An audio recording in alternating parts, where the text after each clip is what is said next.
శ్రావణ మాసంలో ఇంటికి వచ్చిన ముత్తైదువులకి పసుపు కుంకుమలు కవర్లో పెట్టి ఇవ్వకుండా ఇలా ఒక్కసారి ఇవ్వండి, వాళ్ళు చాలా సంతోషిస్తారు. అలాగే ఒకళ్ళు మనకి పెట్టిన ముక్కలు కాకుండా కొత్త ముక్కలు ఇవ్వడం మంచిది.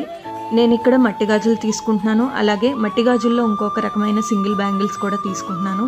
ఈ రెండు రకాలతో ఎలా చేసుకోవాలో చూపించేస్తాను. ఇక్కడ ఒక బ్లౌజ్ పీస్ తీసుకుని ఆ బ్లౌజ్ పీస్ని ఇలాగా ఫోల్డ్ చేసుకోవాలి. ఇలా 2 ఫోల్డ్స్ చేసుకున్న తర్వాత మనం తీసుకున్న గాజుల్ని రెండు పక్కల ఎక్కించుకోవాలి. ఇలా ఎక్కించుకొని మధ్యలోకి అయితే ఫోల్డ్ చేసుకోవాలి. చూపించిన విధంగా చక్కగా ఫోల్డ్ చేసుకోండి. ఇలా ఫోల్డ్ చేసుకున్న తర్వాత ఇందులోకి మనం ఇవ్వాలనుకున్న వస్తువులన్నిటినీ కూడా పెట్టుకోవచ్చు. తమలపాకులు, పసుపు, కుంకుమ, వక్క, అలాగే చిల్లర డబ్బులు, పూలు, పళ్ళు అన్నీ పెట్టేసుకోవచ్చు. పెట్టేసుకుంటే చక్కగా బ్యాగ్ లాగా తయారైపోతుంది. దీన్ని ఇలాగైనా ఇచ్చేయచ్చు, లేదు అనుకుంటే పైన ఇలా చక్కగా కట్టచ్చు. నేను ఇక్కడ కట్టడానికి పసుపు తాడైతే తీసుకుంటున్నాను. ఈ తాడిని పేని ఇలా చక్కగా కట్టుకుంటున్నాను. ఈ తాడిని తర్వాత వాళ్ళు మంగళసూత్రాలు మార్చుకోవడానికి వాడుకోవచ్చు, తోరాలు పోసుకోవడానికి కూడా వాడుకోవచ్చు. చూస్తున్నారు కదా చక్కగా ఎంత త్వరగా రెడీ అయిపోయిందో.